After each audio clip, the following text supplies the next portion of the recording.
શ્રી હનુમાનજી મહારાજની કૃપાથી જીવને સકલ સાયુજ્યની પ્રાપ્તિ થાય છે, જીવના સકલ મનોરથો પરિપૂર્ણ થાય છે. એટલે હનુમાનજી મહારાજની વિશેષ રૂપે જીવે ભક્તિ કરવી જોઈએ. એમાં પણ જો હનુમાન ચાલીસા એનો પાઠ કરીએ તો એ શ્રેષ્ઠ છે, વિશિષ્ટ છે. દિવસ દરમિયાન જ્યારે પર અનુકૂળતા રહે, પ્રાતઃકાલે, સાયં સમય, પૂજાના સમયે ભગવાનના પ્રેમી ભક્તોએ હનુમાન ચાલીસાનો પાઠ કરવો જોઈએ. શ્રી તુલસીદાસજી મહારાજને એક વખત અકબરે કેદખાનામાં પૂરી દીધેલા અને 40 દિવસ સુધી શ્રી તુલસીદાસજી મહારાજ અકબરની જેલમાં રહ્યા હતા.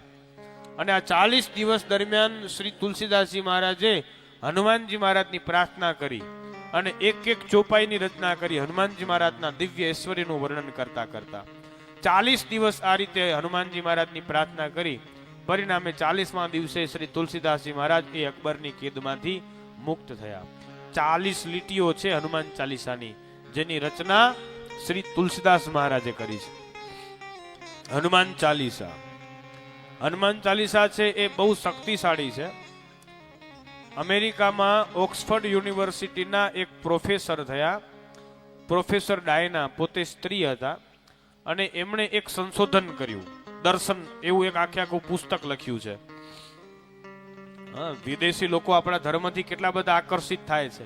આપણને મહારાજ આપણા ધર્મની પડી નથી. તમે જુઓ ઋષિકેશમાં આંટો મારો, કાલે આપણે ગયેલા ને આપણે અહીંયા, તો કેટલા બધા વિદેશી લોકો અહીંયા કને ધોતી પહેરીને ફરતા હોય, જટા વધારીને ફરતા હોય, ત્રિપુંડ તાણીને ફરતા હોય.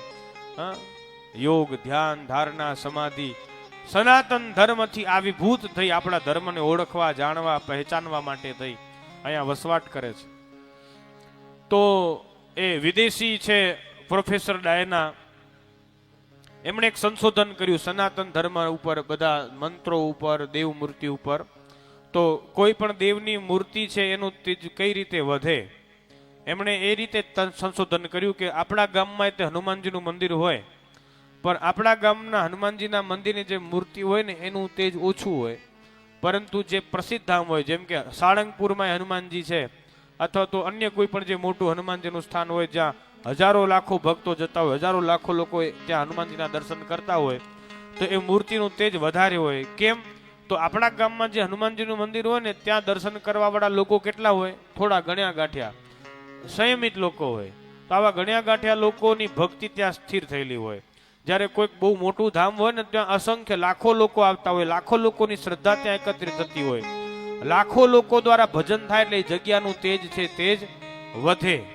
એટલે આ રીતે એમણે સંશોધન કર્યું કે આવી રીતે સૌથી વધારે શક્તિશાળી મંત્ર કયો, સૌથી મોસ્ટ પાવરફુલ મંત્ર કયો કે દુનિયામાં સૌથી વધારે લોકો એનો જપ કરે છે અને વધારે લોકોના જપ કરવાના પ્રભાવે એ મંત્રની શક્તિ અધિક વધી ગઈ છે.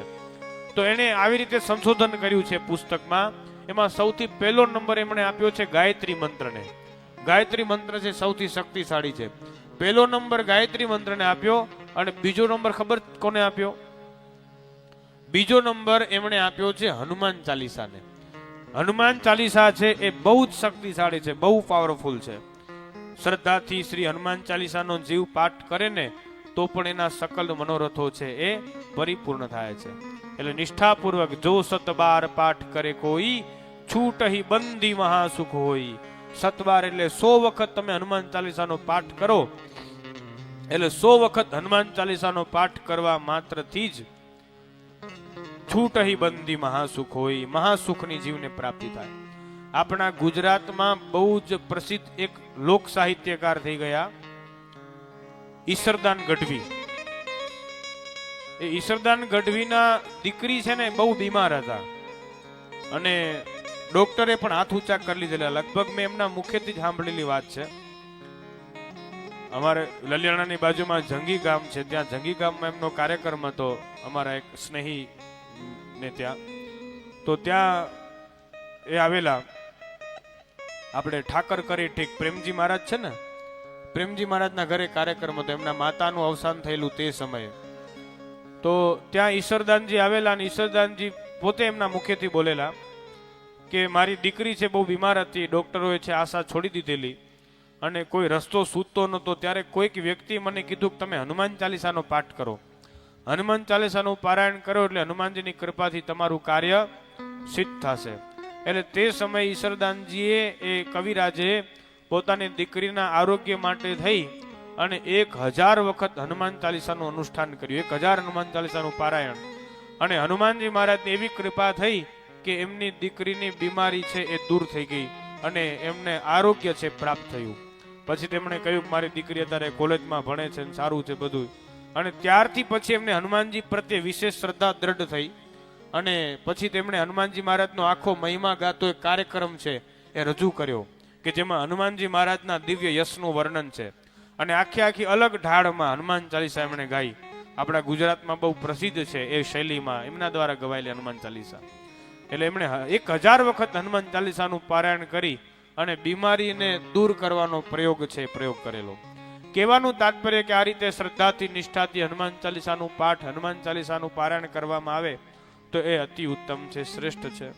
હનુમાનજી મહારાજની ભક્તિ થકી જીવના સકલ મનોરથો પરિપૂર્ણ થાય છે. બોલીએ હનુમાનજી મહારાજ